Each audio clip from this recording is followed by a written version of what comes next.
Bismillahirrahmanirrahim. Students, today I am going to teach you Mendel's law of inheritance. Students, हम second year biology chapter number 22 को पढ़ रहे हैं। आज हमारा इसका लेक्चर नंबर 2 है। तो आज का टॉपिक जो है मेंडल्स लॉ ऑफ इनहेरिटेंस है। मेंडल्स जो हैं ये साइंटिस्ट है और इन्होंने इनहेरिटेंस के अबाउट अपने लॉज पेश किए। स्टूडेंट्स, इनहेरिटेंस का मतलब होता है विरासत, राइट। तो सबसे पहले हम इंट्रोडक्शन देख लेते हैं साइंटिस्ट का। तो मेंडल साहब का पूरा नाम था जी Gregor John Mendel. Gregor John Mendel जो कि अपने पेशे के एतबार से पादरी थे और ये क्रिश्चियन थे, और इन्होंने 1822 से लेकर 1884 तक जो है वो लाइफ गुजारी। 1822 इनकी डेट ऑफ बर्थ है और 1884 जो है डेट ऑफ डेथ है।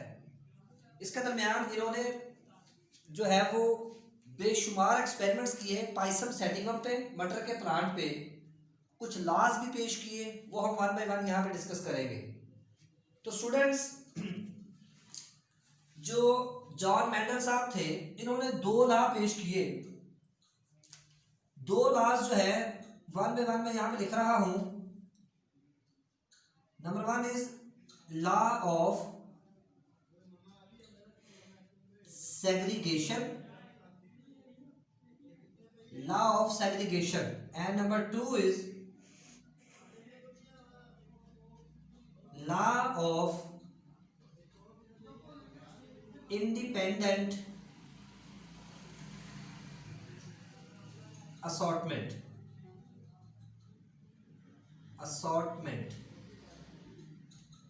स्टूडेंट्स, मेंडल साहब ने 2 लॉ पेश किए, law of segregation and law of independent assortment. हम इनको वन बाय वन डिस्कस करेंगे। तो मेंडल्स ने जिस प्लांट के ऊपर एक्सपेरिमेंट किए, जिस प्लांट को चूज किया, उस प्लांट का नेम है जी पाइसम सैटिवम।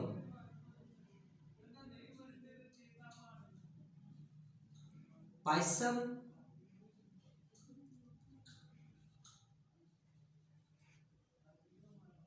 सैटिवम, ठीक है जी। तो यहां पे ये बात एक हम जिक्र करेंगे कि जी मेंडल्स ने पाइसम सैटिवम की तकरीबन 28,000 तकरीबन इसमें हम इसमें जो है बात करेंगे कि इसने 2700 प्लस से ज्यादा स्पीशीज का जो है ना वो मुताला किया था। लेकिन एक और बात हम यहाँ पे जिक्र करेंगे कि मटर का प्लांट इसने क्यों सिलेक्ट किया। बेसिकली इसमें बहुत सारी रीजंस हैं। नंबर 1 है कि जी मटर का प्लांट जो है वो साल में 2 जनरेशन प्रोड्यूस करता है। दूसरी वजह ये है कि जी इसमें 7 ट्रेट ऐसे हैं जो कंट्रास्टिंग है, एक दूसरे के अपोजिट है, ठीक है। और एक और बात कि मटर का प्लांट जो है ये क्रॉस फर्टिलाइजेशन भी होती है इसमें और सेल्फ फर्टिलाइजेशन भी होती है। तो पिछली क्लासेस में आप पढ़ चुके हैं कि इसमें बेशुमार जो है ना वो जो इसके बेनिफिट्स हैं जिसकी वजह से इसको इस्तेमाल किया गया। लेकिन मेंडल साहब ने जो अपना काम किया मटर के प्लांट के ऊपर, जब इसने अपनी स्टडी की, तो हम कहते हैं कि जी मेंडल्स ने तकरीबन 11 साल 11 साल जो है वो तकरीबन काम किया मटर के प्लांट पे। कब से कब तक? इन्होंने तकरीबन 1855 से 1865 तक जो है वो प्लांट के ऊपर काम किया मटर के। अब कंट्रास्टिंग ट्रेड्स किसे बोलते हैं? ट्रेड्स बोलते हैं खसूसियात को। कंट्रास्टिंग यानी अपोजिट जो खसूसियात होती हैं। जैसा कि मटर के प्लांट को क्यों सेलेक्ट किया?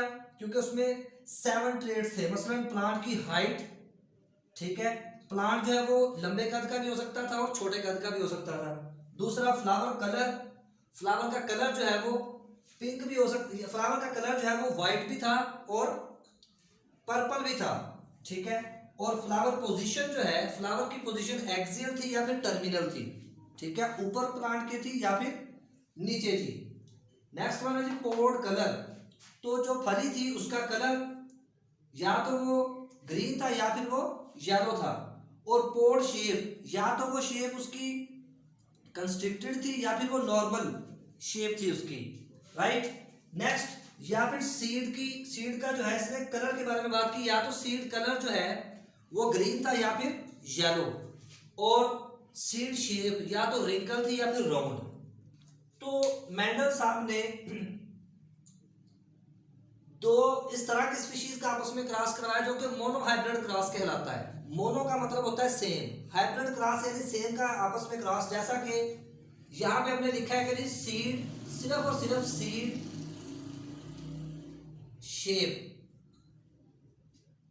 अगर हम यहाँ पे सीड शेप का मुताबिया करें तो हम बोलते हैं कि ये सीड शेप है राउंड और ये सीड शेप है रिंकल। ये ट्रू ब्रीडिंग राउंड है और ये ट्रू ब्रीडिंग रिंकल है, ठीक है। तो चूंकि हम सिर्फ एक ही करेक्टर का स्टडी कर रहे हैं, एक ही ट्रेट का स्टडी कर रहे हैं, इसलिए हम इसको बोलते हैं कि ये मोनोहाइब्रिड क्रॉस है। तो P1 का मतलब है जी पेरेंटल, फर्स्ट पेरेंटल जनरेशन जो है, यानी parental generation capital R show कर रहा है डोमिनेंस को, स्मॉल आर शो कर रहा है रिसेसिव को। तो डोमिनेंस हम बोलते हैं डोमिनेंट ट्रेट दैट अपीयर्ड, ऐसे ट्रेट जो जाहिर हो जाते हैं उसे हम बोलते हैं डोमिनेंट, और ऐसे ट्रेट जो छिप जाते हैं उसे हम बोलते हैं रिसेसिव। तो those traits which was masked, जो ट्रेट छुप चुके थे उसको इसने कह दिया कि वो रिसेसिव थे, और दोज ट्रेट दैट अपीयर्ड उसे इसने कह दिया डोमिनेंट।